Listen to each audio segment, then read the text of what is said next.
Perkenalkan, nama saya Evelina Rosalina Ben dengan NIM 23010500502. Di sini saya akan menjelaskan proposal penelitian saya yang berjudul Penerapan Model Pembelajaran Problem-Based Learning untuk meningkatkan hasil belajar fisika siswa kelas 10 SMA swasta Sinar Pancasila Betun. Adapun latar belakang yang membelakangi penelitian ini, di mana kondisi awal hasil belajar siswa kelas 10 SMA swasta Sinar Pancasila Betun masih belum optimal.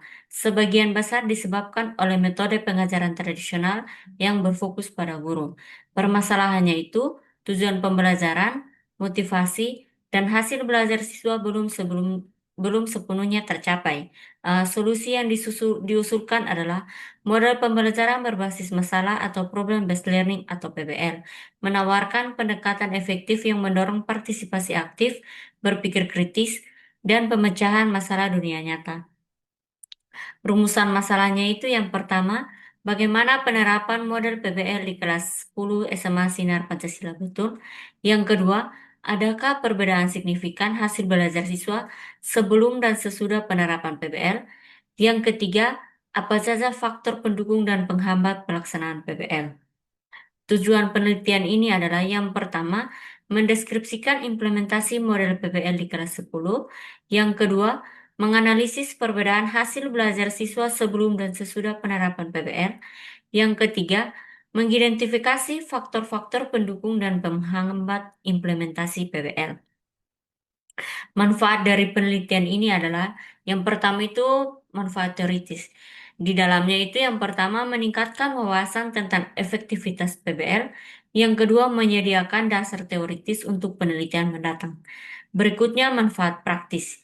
Yang pertama untuk guru, yaitu menyediakan rujukan implementasi PBL yang efisien. Yang kedua itu untuk siswa, meningkatkan pencapaian, semangat belajar, dan keterampilan kritis atau kolaboratif. Landasan teorinya itu yang pertama itu pengertian Problem Based Learning atau PBL. PBL adalah pendekatan pendidikan di mana siswa aktif berpartisipasi dalam proses pembelajaran dengan memecahkan masalah-masalah spesifik yang perlu dipecahkan. Fokusnya pada pengembangan keterampilan berpikir, kritis, kreativitas, dan pemecahan masalah, melibatkan identifikasi, analisis, dan pemecahan masalah dunia nyata secara kolaboratif. Langkah-langkah implementasi PBL. Ada 7 model langkah. Yang pertama, dimulai dengan masalah yang relevan dan menantang. Yang kedua, siswa terlibat dalam identifikasi masalah dan diskusi. Yang ketiga, mengembangkan hipotesis atau solusi potensial. Yang keempat, mencari informasi dari berbagai sumber untuk memvalidisasi hipotesis atau pembelajaran mandiri. Yang kelima, melakukan analisis dan sintesis data untuk memahami solusi. Yang keenam, mempresentasikan hasil kerja atau solusi. Yang ketujuh, evaluasi pengalaman belajar dan mengusulkan perbaikan. Berikutnya itu manfaat penerapan PBL dalam pembelajaran fisika. Yang pertama, dampak positif yang disignifikan pada hasil belajar atau ukuran efek besar. Yang kedua, meningkatkan pemahaman konseptual atau ukuran efek untuk pengetahuan 2,70. Yang ketiga, meningkatkan kemampuan penerapan pengetahuan fisika untuk pemecahan masalah atau ukuran efek untuk keterampilan 1,16. Yang keempat, membantu siswa menghubungkan konsep fisika. Di antaranya ada listrik, gaya, energi, gerak lurus dengan kehidupan sehari-hari. Yang kelima, meningkatkan kemampuan berpikir kritis, kerjasama tim, dan komunikasi. Berikutnya teori belajar yang mendukung PBL. Yang pertama itu konstruktivisme menurut Piaget dan Vygotsky, di mana siswa secara aktif mengembangkan pemahaman melalui interaksi sosial dan pengalaman, bukan pasif menerima informasi. Yang kedua, teori pembelajaran sosial atau menurut Vygotsky, itu menekankan pentingnya kolaborasi kelompok dan interaksi sosial untuk pemahaman kolektif.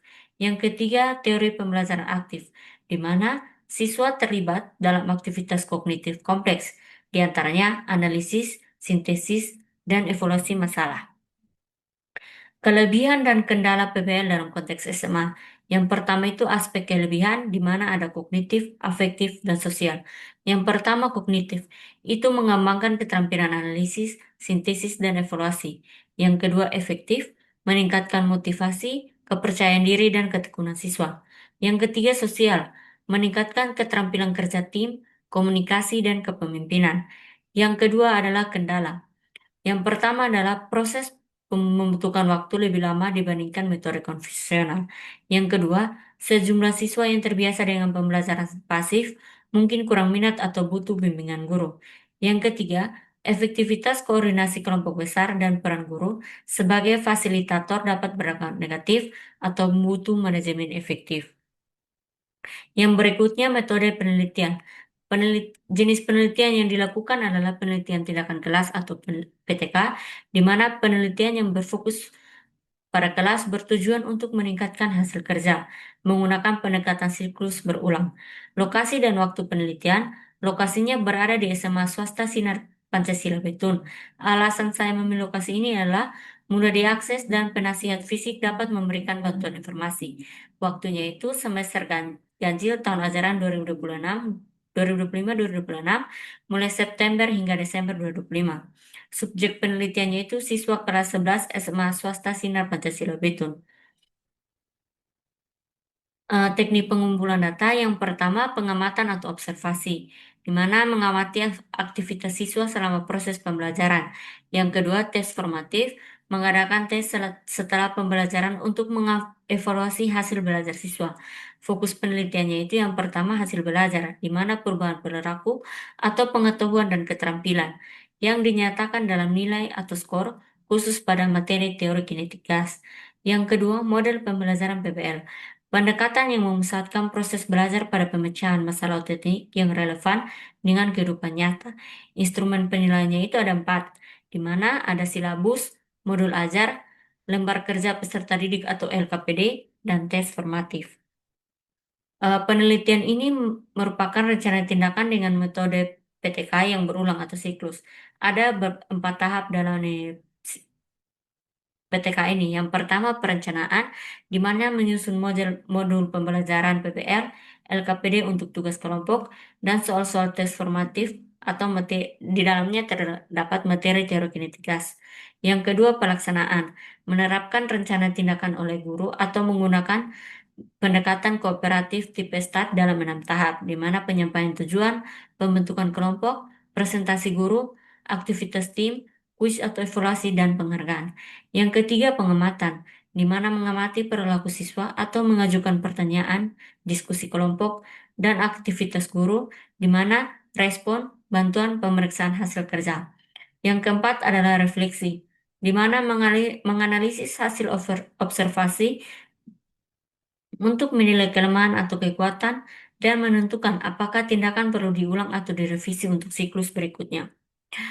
Teknik analisis data, di mana ada pendekatan kualitatif atau menurut Ari Kunto 2010, reduksi data yaitu menyeleksi dan menyederhanakan semua data yang diperoleh. Berikutnya penyajian data, menyusun narasi hasil reduksi untuk pengambilan kesimpulan. Yang berikutnya itu penarikan kesimpulan dan verifikasi.